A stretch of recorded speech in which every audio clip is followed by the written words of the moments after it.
Neste show de notícias temos o comentário habitual de Cancela Moura, às segundas-feiras. Cancela Moura, muito boa tarde. Boa tarde. Vamos falar do fim de semana desportivo, essencialmente da Primeira Liga, que mantém o Futebol Porto como líder, depois da liderança conquistada na última semana na Luz, mas neste fim de semana, Cancela Moura, os Dragões desperdiçaram 2 pontos em casa diante da Académica, algo que não seria muito perspectivável antes do jogo. É verdade, eu julgo que o Futebol Clube Porto tem um passo atrás quando tinha feito um passo à frente a semana passada. Eu julgo até que este resultado retira um bocadinho de brilho à vitória do Futebol Clube Porto na Luz.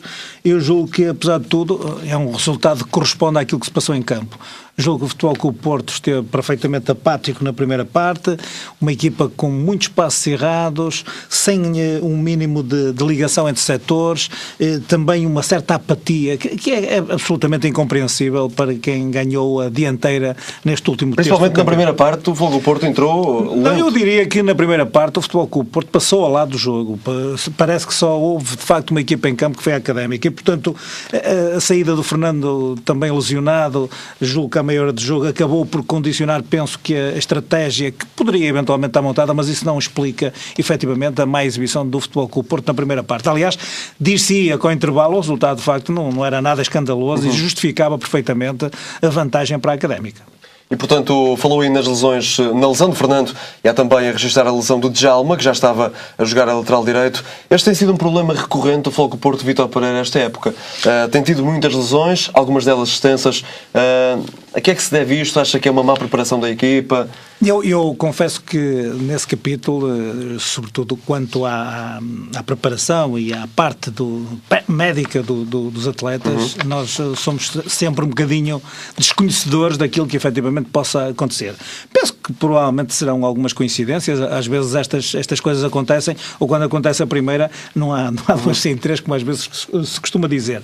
Eu penso é que o Futebol Clube Porto, independentemente desses condicionalismos, tem um plantel com alternativas que lhe dão algumas garantias. Aliás, o Futebol Clube Porto, dos 3 grandes, ou dos 4, se assim quisermos dizer, nesta segunda época de contratações, penso que agora em janeiro foi a que melhor equilibrou o seu plantel. E, portanto, eu julgo que o Futebol Clube Porto não tem razão de queixa por aí. Por exemplo, neste jogo, foi nítido que depois o Futebol Clube Porto acordou alguma coisa após o intervalo. Penso que criou situações de golo. O Vítor Pereira acabou por fazer outra vez uma substituição idêntica à que tinha feito na Luz, fazendo sair o Rolando, que por acaso saiu muito chateado, muito incomodado com a situação. Também por isso. É verdade, e entrou o Kleber, mas penso que nem isso o Futebol Clube resolveu o assunto. O Futebol Clube Porto correu atrás do prejuízo, foi notório. Depois acaba por haver muita ansiedade na obtenção de um golo, etc. E, de facto... Empata de penalti por Hulk. Exatamente, mas eu gostaria de destacar aqui a excelente exibição do Habib, que foi uma muralha na equipa da Académica, acabou por cometer uma grande penalidade, ainda que quase involuntária, mas de facto, que deu aos 90 minutos mais 2 a possibilidade do Hulk empatar o jogo, que foi um mal menor para o Futebol Clube Porto. Também gostava aqui de dizer que, tal como a semana passada, estas coisas do futebol têm estas contradições. O Vítor Pereira, que deu uma nota positivíssima à equipa de arbitragem na Luz por ter sido favorecido com um golo irregular, veio nesta semana queixar-se da arbitragem por ter perdido 2 pontos. Ainda assim não justificou o resultado com a arbitragem, disse que o Futebol Porto teria de ser mais forte e não olhar esses erros. É verdade, mas não deixou de dizer que o Futebol Clube Porto, ou deixou de sublinhar que foi prejudicado, etc. Mas em Portugal, Cancela Moura, já estamos habituados. Pois, eu só estou a dizer isto para fazer salientar como a diferença de opiniões de uma semana para a outra modifica só porque nós somos favorecidos ou prejudicados. Eu penso que o Futebol Clube Porto tinha tudo para ganhar este jogo e, efetivamente, a Académica acaba por justificar. E fez um grande jogo a Académica. Tem mérito porque a Académica, já contra o Benfica, fez um grande trabalho defensivo, que foi o que aconteceu, e é natural que o Futebol Clube Porto, na parte final do jogo, a própria Académica perdeu força e perdeu fulgor, é natural nestas equipas, baixou as linhas e deu a iniciativa de jogo e ofensiva ao Futebol Clube Porto e provavelmente se o gol pudesse ter surgido mais cedo, 10 ou 15 minutos mais cedo, provavelmente o Futebol Clube Porto naturalmente teria chegado à vitória. Já o Benfica, Cancela Moura, venceu em Passos de Ferreira, mas com com algumas dificuldades. É um plantel sem fulgor de há umas jornadas? É verdade, eu julgo que há alguns jogadores que estão com uma produção muito baixa, por exemplo o Gaetan tem sido exemplo disso, o Rodrigo também baixou bastantes pontos, mas mesmo assim o jogo já se antevia difícil, embora o Benfica de facto na primeira parte também julgo que foi muito premiável. Aliás, nota-se, e isso é outra quebra na equipa, no coletivo, é a grande falta de segurança, não há grande solidez no bloco defensivo do Benfica, sobretudo porque ontem faltou Garay, que tem sido imprescindível, mas julgo que existe, por exemplo, o Jardel é um jogador que na minha ótica não está ao nível do plantel como o Benfica, é um jogador que está muitos furos abaixo de todos os outros que existem no plantel, e o próprio Emerson, que ontem foi substituído por estar lesionado, acabou por, efetivamente, também não tem revelado a consistência que se esperava como lateral esquerdo. Eu penso que o Benfica, ontem foi visível isso, porque foi bastante premiável, que o Benfica nesta época de janeiro poderia ter recrutado 1 ou 2 jogadores que dessem garantias de uma maior solidez defensiva. Eu penso que o que está a faltar no Benfica tem sido isso, a par de ontem não ter tido Aimar, Gaetan estar como está e efetivamente o próprio Rodrigo está nos furos abaixo. Mas eu julgo que o Benfica também é que precisa aqui dar mérito à equipa do Passos Ferreira, que se apresentou muito condicionada no próprio 11 inicial, com várias adaptações. O próprio Henrique Calisto nota-se que já ali um trabalho de fundo do treinador, que é um treinador extremamente experiente, e eu destacava o Melgarejo, que eu acho que foi excepcional. Foi excepcional, aliás, é um jogador cedido pelo Benfica, e penso que terá convencido Jesus das qualidades técnicas que revela. Também mais um destaque para o Michel, que foi de facto o autor do golo, mas é sempre um jogador muito falhou outro idêntico, outro lance idêntico. E falhou um golo quase de baliza aberta. Aliás, aqui diga-se também o mérito de Artur, que tem sido, ao contrário do que aconteceu o ano passado com o guarda-redes do Benfica, o Benfica este ano tem no guarda-redes meia equipa, de facto tem evitado situações muito delicadas para o Benfica, e também a experiência do Filipe Anunciação, que julgo que foi muito importante. E que atuou central neste jogo. Tendo sido adaptado a central, foi muito decisivo em alguns lances, sobretudo defensivos. E, portanto, o Benfica acabou por acordar também na segunda parte, com uma jogada de grande envolvimento ofensivo, e eu julgo que a isso se deve as mudanças ao intervalo que foram operadas por Jorge Jesus, que eu penso que foram cirúrgicas, mas foram interessantes. O Saviola pelo Nelson e o Nolito pelo Gaetan.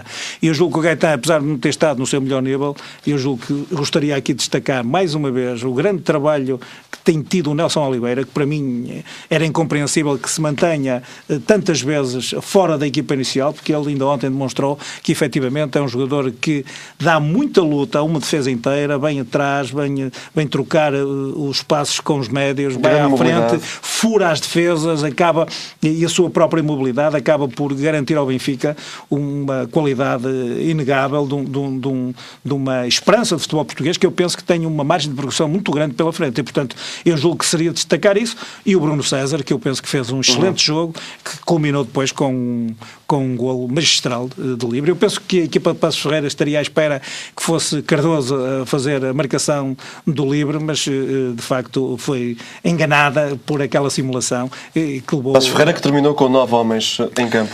É verdade, houve alguns lances polémicos. Eu gostaria de dizer, por exemplo, aquela expulsão, depois de ter visto a repetição, não se teria justificado a expulsão do Ricardo do Passos de Ferreira, mas eu julgo que o jogo, na parte final, o Benfica teve uma tentação muito grande de defender o resultado, incompreensivelmente, diria eu, porque até estaria por cima do jogo, estava a jogar com mais um, e também o próprio Passos de Ferreira, acho que foi um jogo um bocadinho quesilento, porque faltaram as forças ao próprio Passos de Ferreira, que depois de a jogar com 10 já não teve a mobilidade que teve antes durante todo o jogo para fazer transições rápidas e pôr o Benfica em situações muito delicadas. Eu diria que o Benfica acabou por ter muita sorte por sair vencedor do jogo em Passos Ferreira. O Benfica, que está em segundo lugar em igualdade pontual com o Sporting de Braga, que voltou a vencer. Foi a 11ª vitória consecutiva da equipa orientada por Leonardo Jardim, que continua a não assumir a candidatura. Eu acho bem, acho que o Leonardo Jardim faz muito bem, até para retirar um bocadinho de pressão sobre a equipa. Mesmo estando a um ponto Floco Porto, nesta altura, quando faltam 8 jornadas? Acho que sim, porque até o jogo deste fim de semana revela isto. Jogaram contra o último e apesar de terem ganho por 2-1, diga-se que o segundo gol foi uma oferta que fizeram ao Lima, que se isolou também, gostaria de realçar isso, isolou-se no comando dos melhores marcadores com 17 golos, mas foi uma oferta que efetivamente permitiu que o Braga ganhasse este jogo. E foi contra o último, e houve muitas dificuldades. Eu diria que o golo que foi invalidado ao Bruno Moraes, aos 45 minutos mais 2, nas compensações da primeira parte, se tivesse sido validado, porque foi um golo perfeitamente regular, provavelmente a sentença da partida teria sido naturalmente diferente. E penso que o Braga não assumir a candidatura, pelo menos pelo seu treinador, é muito importante. Este é o 11º jogo a ganhar, mas naturalmente daqui a 2 jornadas vai jogar com o Futebol Clube Porto, há de jogar com o Sporting, com o Benfica. Vai haver outros jogos muito difíceis e, portanto, eu julgo que é muito inteligente. Para mim, de todas as equipas que estão no topo, é aquela que tem vindo em crescendo, é aquela que tem um futebol mais consistente, mais regular, e isso pode, de facto, conferir ao Braga uma candidatura para que nesta parte final do campeonato possa chegar ao primeiro lugar, dependendo até dos confrontos diretos que possam existir entre as equipas. Mas este jogo revela exatamente que o Braga ainda tem muito caminho para fazer, para eventualmente poder aspirar a ser um verdadeiro candidato ao título. O Sporting de Ricardo Sapinto Cancela Moura convenceu diante do Vitória de Guimarães? Quer dizer, vamos esperar para ver. Eu sou pelo menos expectante relativamente a esta exibição. Ela vem na sequência de uma grande exibição do Sporting quanto ao Manchester City. Penso que é capaz de ter moralizado o próprio plantel. O jogo acabou por ser fácil, bastante fácil. Mas terá sido a exibição mais conseguida do Sporting de Sapinto? E eu iria exatamente dizer isso. Foi, de facto, talvez o melhor jogo que na era de Sapinto, e talvez até durante o campeonato não tenhamos visto muitas vezes o Sporting a jogar a este nível, mas na verdade, quer dizer, antevia-se um jogo até com muito maior dificuldade. O Sporting consolidou o lugar, está empatado com o Marítimo no quarto lugar, mas consolidou com 9 pontos de avanço para o Guimarães, e penso que, apesar de tudo, o resultado espelha uma superioridade enorme do Sporting, mas eu penso que o próprio jogo, a forma como o jogo decorreu, terá ajudado a que o resultado se pudesse avolumar. Ao intervalo estava 1-0 e houve até 2 ou 3 ameaças por parte do próprio Vitória de Guimarães. O João Alves esteve muito bem e o próprio Urreta foi sempre um jogador muito inconformado, que poderia ter conferido ao Guimarães o empate e poderia ter permitido provavelmente uma Cancela Moura, em 15 segundos, acha que o Sporting a jogar assim pode eliminar o Manchester City? Sim, o Manchester City está em baixa, tem 2 derrotas seguidas, uma com o Sporting e outra com o campeonato inglês, e penso que poderá aspirar à passagem à nova eliminatória da Liga. O que seria muito bom para o futebol português. Acho que sim, e para o futebol português, sobretudo para este crescendo que parece reacender o Sporting. Cancela Moura, muito obrigada. Até 2 a 8 dias. Nós seguimos para o último intervalo de hoje. Até já. Até já.